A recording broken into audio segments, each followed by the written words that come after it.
We have Aditya Welekar, Senior Research Analyst, Metals at Axis Securities, also joining in. Aditya, good afternoon and welcome to the show. From what Mika was talking to us about the indirect impact that the metal sector could see in terms of the tariffs, what is your read and what's the major impact that you're seeing? Yeah, good afternoon. So yes, that's correct. There is a large risk of sentiment in the market post these reciprocal tariffs. So what essentially is happening is post the announcement of tariffs by Donald Trump in February 12, there was a window of arbitrage which has opened up because in US that they will go for a blanket tariff of 25% on steel and aluminium. So that arbitrage was open post this announcement, and that now has closed. So there was initially, just after the announcement, there was a rush from exporters to ship the metal from ex-US market to US. And because of that, the Midwest premium in US was high. Now that arbitrage is now kind of closing down. So there is no momentum or incentive for producers or exporters to ship the metal to US.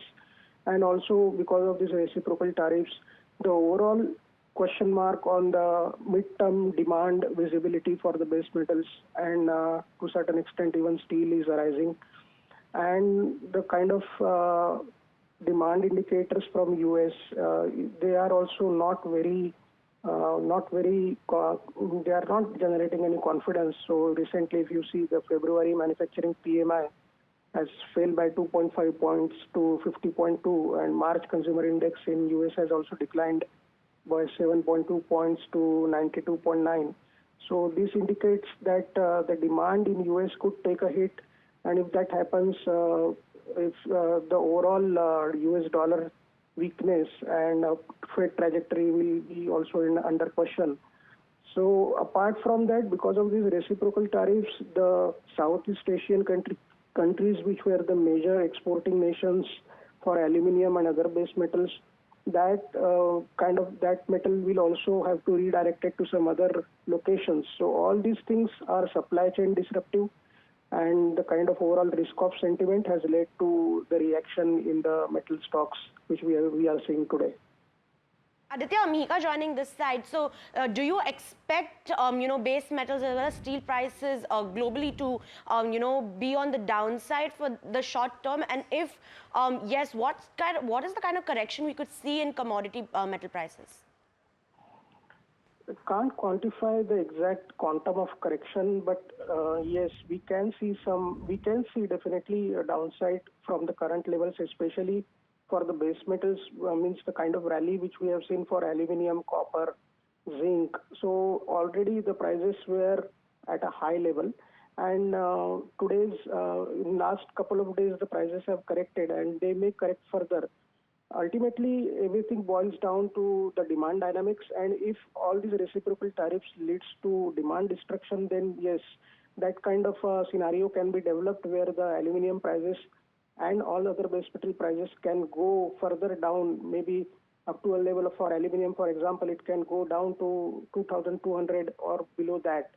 But that is slightly speculative at this point of time. So we have to wait and watch. Near term, the noise is there, and overall how the picture emerges in the medium term, that trigger we have to see whether there are any further negotiations or how the entire supply chain reacts to this.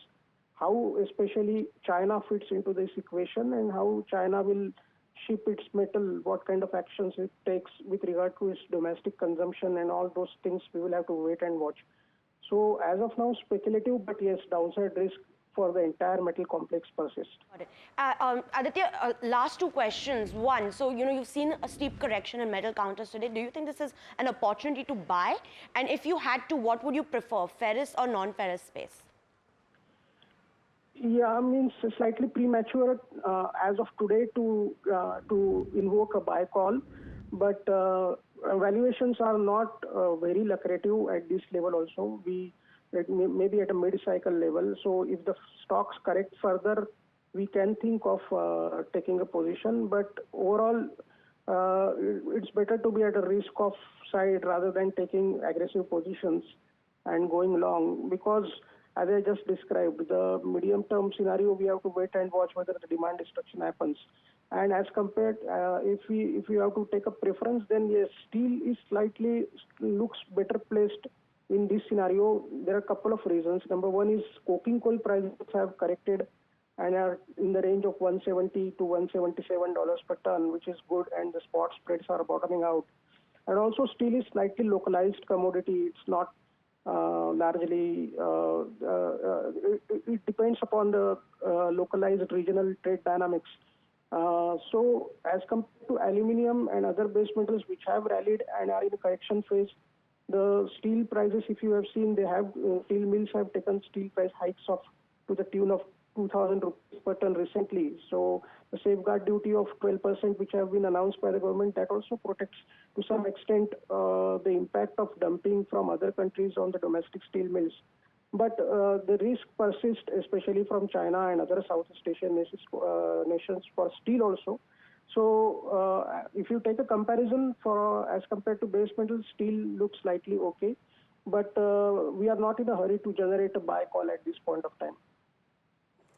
Right. So that's with regards to no buy calls. So Aditya, are you saying that no buy calls in terms of the metal sector at the moment, no top picks?